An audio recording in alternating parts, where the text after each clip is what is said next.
Sharma. My course name DCAA. Today's my topic budget.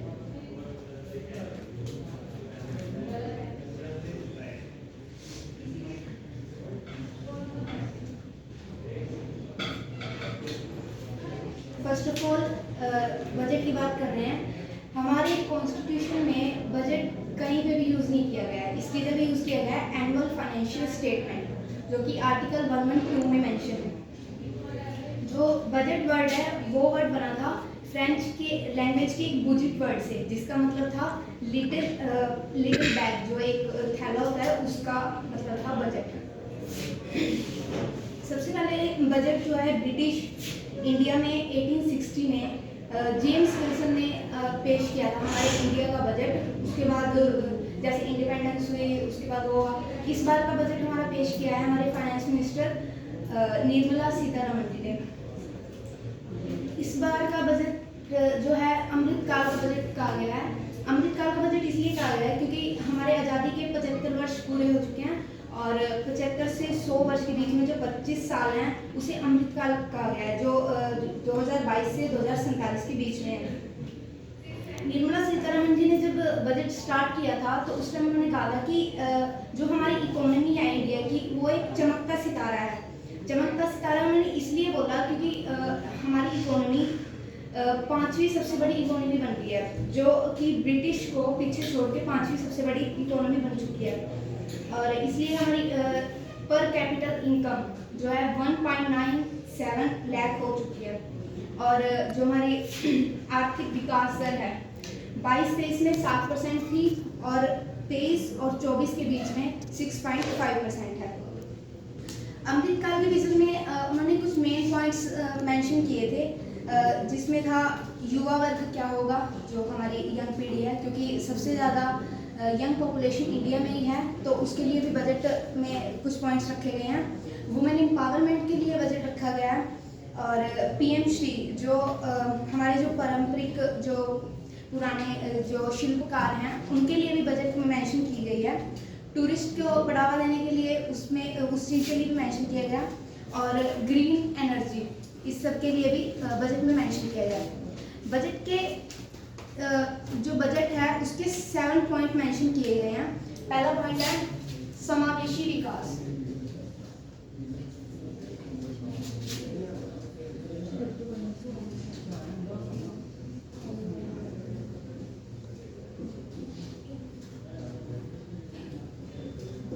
समावेशी विकास का अगर मैं सिंपल सा मीनिंग बताऊं तो इसका मतलब है सबका साथ सबका विकास। इसमें मतलब ओवरऑल डेवलपमेंट की बात की गई है। इसमें 3 पॉइंट लेके चलेंगे, एग्रीकल्चर, हेल्थ और एजुकेशन। एग्रीकल्चर के लिए इम्पोर्टेंट बजट इसलिए हो जाता है क्योंकि हमारी इंडिया की जो भी इकोनॉमी है, जो इंडिया रन कर रहा है, वो सबसे ज़्यादा जो डिपेंडेंस है एग्रीकल्चर पर ही है।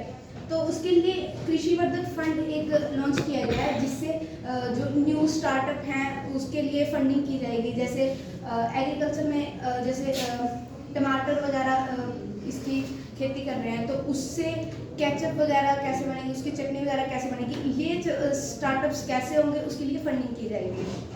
और हॉर्टिकल्चर के लिए भी इसमें क्या गया है 2200 करोड़ का बजट इसमें दिया गया है।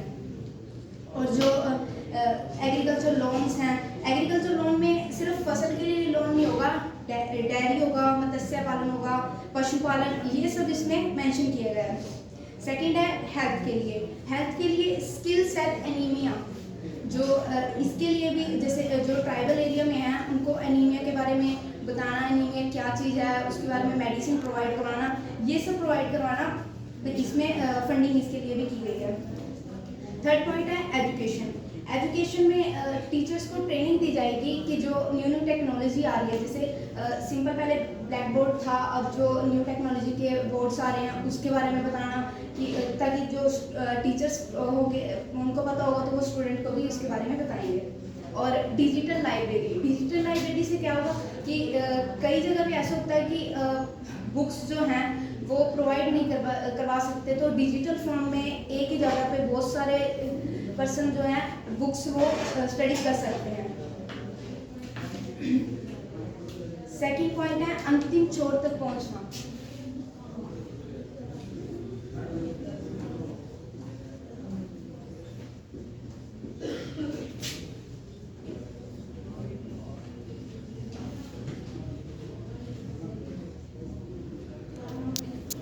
अंतिम छोर तक पहुंचने का मतलब ये है कि जैसे ये रेडी वगैरह लगाते हैं, जो भी छोटे एरिया में जैसे SC ST जो भी हैं, मतलब जो छोटी छोटी उन तक भी है, उन तक भी जो गवर्नमेंट की स्कीम है वो उन तक पहुंचाना।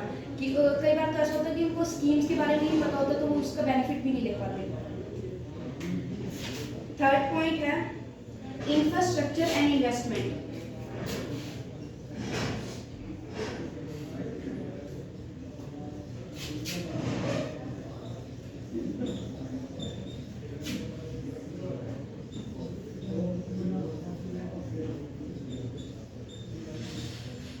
इंफ्रास्ट्रक्चर एंड इन्वेस्टमेंट में क्या होगा, इंफ्रास्ट्रक्चर जो जैसे सड़कें बना दी, बिल्डिंग बना दी, पुल बना दिया, इसके लिए कैपिटल एक्सपेंडिचर्स किए जाएंगे।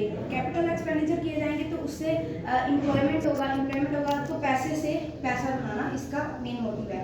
और जैसे अब की बार रेलवे का जो बजट है वो अब तक का सबसे ज़्यादा इन्वेस्टमेंट की गई है रेलवे के बजट में।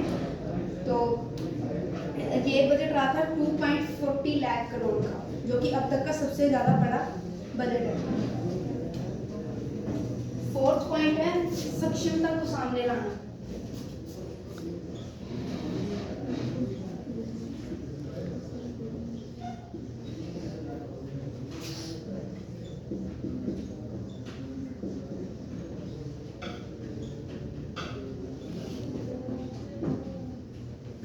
सक्षमता को सामने लाना, मैंने जब स्टार्ट किया था ये पॉइंट में, तो उसमें मैंने एक PM श्री योजना के बारे में बताया था कि जो शिल्पकार हैं उनकी जो उनके अंदर जो कला है उनको बाहर लेके आना, कि हमारे अंदर जो कैपेसिटी है वो चीज़ हमें बाहर लेके आना।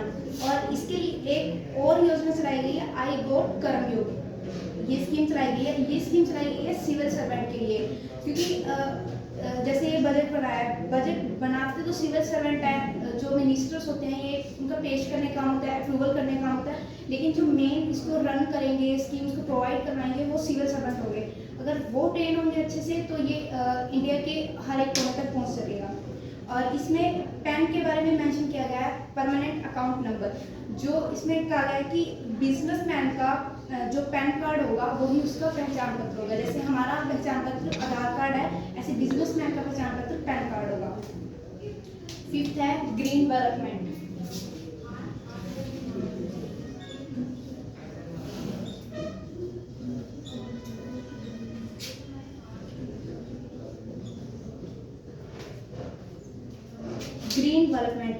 ग्रीन डेवलपमेंट में ग्रीन एनर्जी जैसे सोलर एनर्जी ये सब मेंशन की गई हैं। इसके लिए मतलब हमने 2070 तक ये मिशन किया है कि हमें नेट जीरो कार्बन करना है। जैसे पोल्यूशन हो रहा है, ये सब हो रहा है, ये सबको हमें कम करना है। और इसमें हरित हाइड्रोजन मिशन की भी बात की गई है। इसमें कहा गया कि 2030 तक हमें 5 मीट्रिक मिलियन टन एनुअली हमें इसकी प्रोडक्शन करनी है, क्योंकि अगर वो होगा तो हम जो हमारे जो ग्रीन रेवोल्यूशन उसके बारे में हम डिपेंडेंस ज़्यादा करेंगे।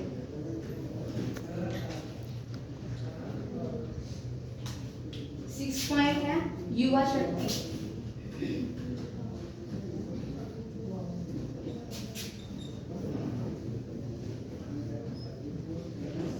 युवा शक्ति जो इंडिया में है, इंडिया में यंग पॉपुलेशन सबसे ज़्यादा है। इसके लिए अगर यंग पॉपुलेशन ग्रोथ करेगी तो इंडिया की इकोनॉमी भी अच्छे से ग्रोथ करेगी। उसके लिए प्रधानमंत्री कौशल विकास योजना जो कि PMKVY के नाम से जानते हैं, उसको 4.0 के नाम से इस बार लॉन्च किया गया है। इसके बहुत मतलब हर स्टेट में, हर डिस्ट्रिक्ट में सेंटर बनाए गए हैं, लेकिन इस बार 30 स्किल इंटरनेशनल सेंटर भी बनाए गए हैं। उसमें robotic, 3D drone system, AI artificial intelligence, इन सब के बारे में भी नॉलेज दी जाएगी। और सेकंड जो स्कीम इसके अंदर लॉन्च की गई है वो है देखो अपना देश। देखो अपना देश में क्या कराया गया, जैसे विदेशों में जो यंग पीपल है वो अलग अलग कंट्रीज स्टेट में जाएंगे, उसके बाद में कल्चर सीखेंगे, वहाँ से नई नई टेक्नोलॉजी सीखेंगे, तो इससे उनका भी डेवलपमेंट होगा। यूनिटी मॉल में क्या कराया गया, जैसे हर एक स्टेट की अलग अलग GI टैग बने हुए हैं, तो उन सारे GI टैग को एक जगह पे एक मॉल में प्रोवाइड कराना है, एक जिला एक उत्पाद के नाम से। 7th पॉइंट है फाइनेंस एरिया।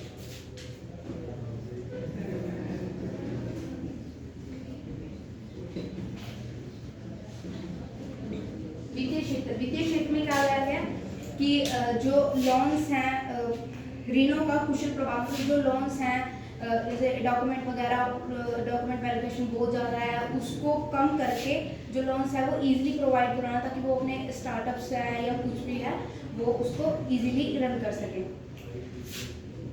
ये इसमें 7 पॉइंट जो है बजट में मेंशन किए गए थे।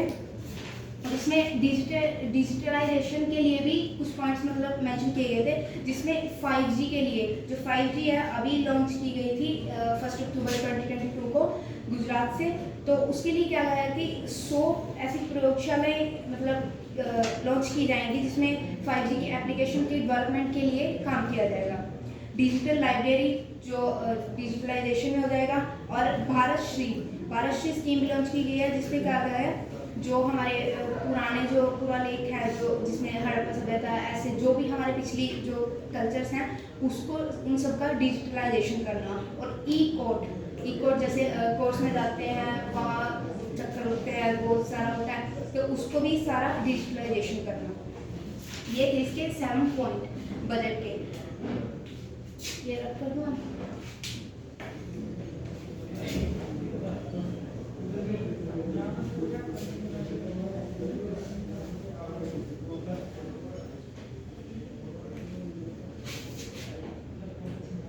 अब सबसे मेन पॉइंट्स जो बजट के हैं, राजकोषीय प्रबंधन, फिस्कल मैनेजमेंट में जो भी हमारे टैक्स से रिलेटेड है वो सारी चीज़ें। फिस्कल मैनेजमेंट में इन्होंने क्या है कि स्टेट्स को 50 सालों तक हम इंटरेस्ट फ्री लोन्स प्रोवाइड करवाएंगे, लेकिन उन्होंने एक शर्त भी रखी है इसके साथ साथ कि जो स्टेट्स हैं अपनी जीडीपी का 3.5% राजकोषीय उनका फिस्कल डेफिसिट होना चाहिए। फिस्कल डेफिसिट का मतलब है total revenue minus total expenditure. व्यक्तिगत आयकर, इसमें रिबेट दी गई है।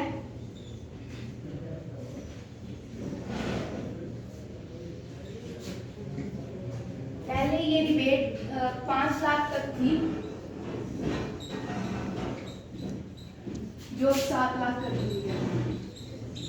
इसका मतलब ये है कि जैसे पहले अगर एनुअल इनकम हमारी 5 लाख है तो हमें 5 लाख तक कोई भी इंटरेस्ट या कुछ भी टैक्स जो है वो पे नहीं करना, लेकिन अब ये रिबेट 7 लाख तक कर दिया कि 7 लाख अगर एनुअल इनकम है आपकी तो आपको कोई टैक्स पे नहीं करना है। अब बात करते हैं स्लैब्स की।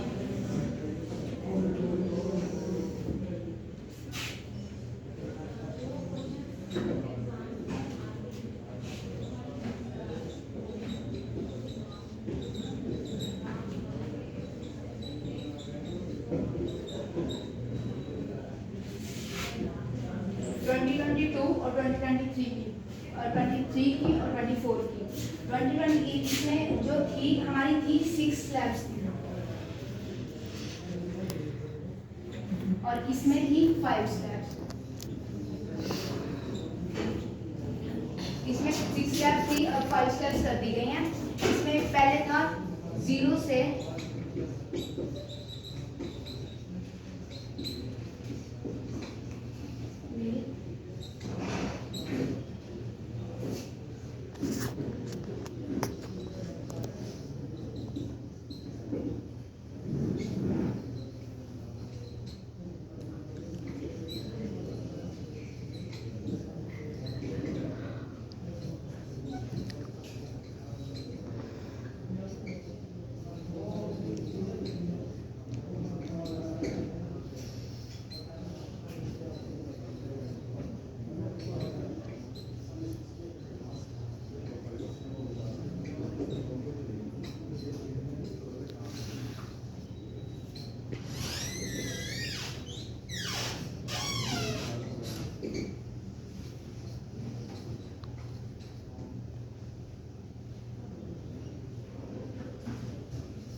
स्लैब्स थी, इसमें स्लैब्स में जैसे ये 5 लाख और 7 लाख का अगर इससे अबव हमारी इनकम जाती है तो उस पर टैक्स हमें देना पड़ेगा। पहले 6 स्लैब्स थी, इसमें क्या था, अगर 0 से 2.5 लाख है तो नहीं, हमें कोई टैक्स नहीं पे करना।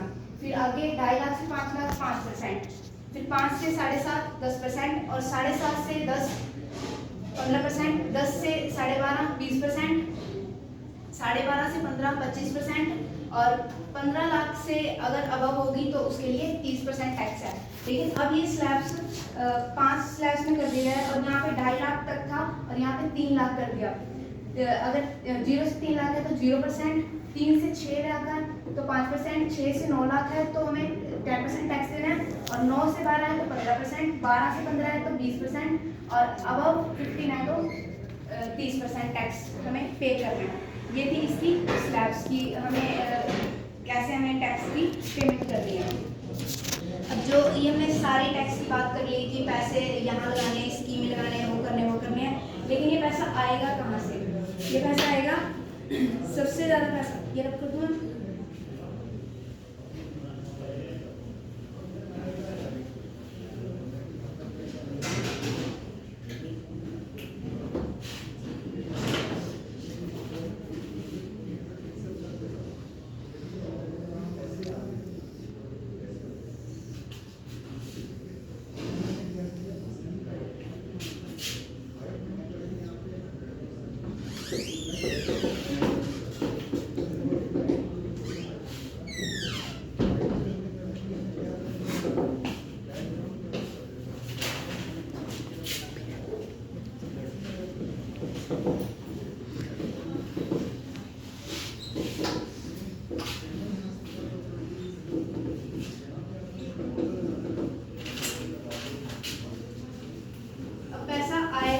जो भी हमने बजट की बात की कि हमारे बजट में हमने इस स्कीम में पैसा लगाना है, इसमें लगाना है, इसमें लगाना है, तो वो पैसा आएगा कहाँ से?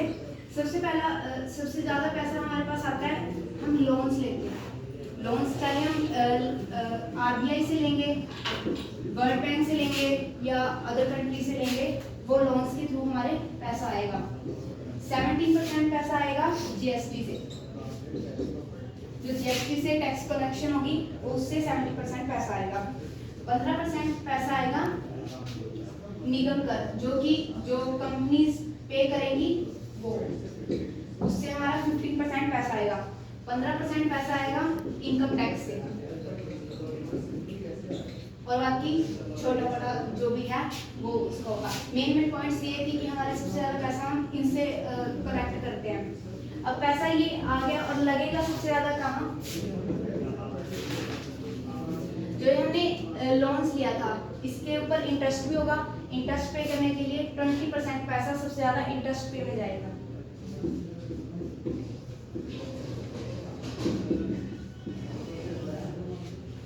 तो 29% हमने लिया और उसमें से 20% तो हमने पे ही कर दिया। जो प्रिंसिपल है वो अलग।